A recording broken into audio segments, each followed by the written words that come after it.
घर पैसों से नहीं, प्यार से चलता है। सरला जी अपने घर में हो रहे रोज़-रोज़ के झगड़ों से तंग आ चुकी थीं। दोनों बेटे अच्छी कमाई कर लेते थे, पर फिर भी घर में शांति का नामो-निशान नहीं था। आए दिन होने वाले कलह से तंग परेशान हो एक दिन शाम वे यूं ही टहलने निकल चली। शाम का समय था।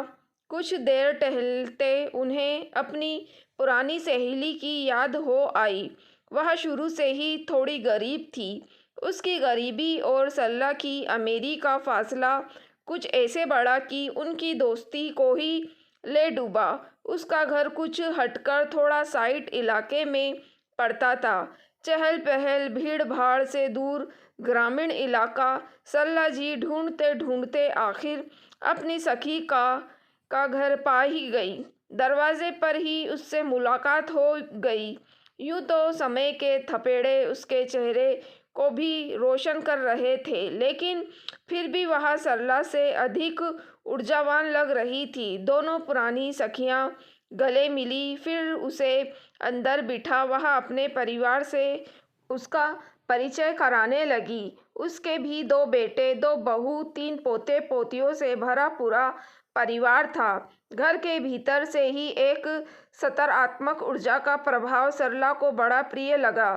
सरला अपनी सखी के बच्चों, बेटे बहू की विस्तृत जानकारी प्राप्त करने लगी।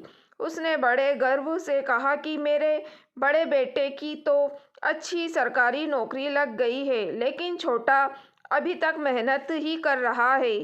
थोड़ा बहुत ट्यूशन से कमा लेता है, बाकी घर खर्च नहीं दे पाता। घर तो बड़ा बेटा और बहू ही संभालते हैं।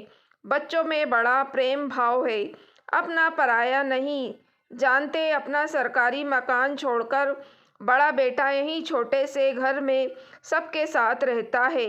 बच्चे भी आपस में बहुत प्रेम से रहते हैं। थोड़ी देर बाद बड़ा बेटा घर आ गया। आते ही सरला का परिचय पाकर उसके पैर छूकर अपनी माँ को हाथ में रखा हुआ सारा सामान पकड़ाकर अंदर चला गया। आज सबके लिए ढेर सारे गिफ्ट आए थे। बच्चे दौड़कर थैले के आगे पीछे मंडराने लगे, तो दादी ने उन्हें खोल दिया। पैकेट में 3 लगभग एक ही साड़ियाँ थीं। तीनों बच्चों में एक एक कपड़े। सभी अपना सामान पाकर खुश हो गए। सरला यह सब देखकर मन ही मन अपने भाग्य को कोस रही थी। थोड़ी देर में छोटा बेटा आया। वहाँ सब्जियाँ, फल और साथ में गर्मा गर्म समोसे लेकर आया था। सीधे भाभी के हाथ में रख कर बोला, भाभी जल्दी से प्लेट में लगा दो, तुम्हारे पसंद के हलवाई के यहाँ से लाए हैं। बड़ी बहू खुशी खुशी उठी और सबके लिए प्लेट में सजाकर ले आई। सरला उनके आपस का प्रेम, अपनापन और समझदारी देखकर बहुत प्रभावित थी। जाते समय सभी ने उनके पैर छुए। वह गदगद मन से सबको आशीर्वाद देकर वापस घर की तरफ चल पड़ी। आज उसने एक बात अच्छे से समझ ली थी कि घर पैसों से नहीं, प्यार से चलता है।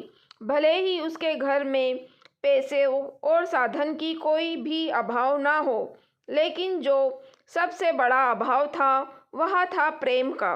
वह प्रेम जो बड़ों से बड़े अभाव को समाप्त कर देता है। दोस्तों, अगर आपको कहानी पसंद आई है तो प्लीज़ आप मेरे चैनल वॉइस ऑफ नीलोफर को सब्सक्राइब ज़रूर कीजिएगा और मेरी वीडियो को लाइक और शेयर भी ज़रूर कीजिएगा।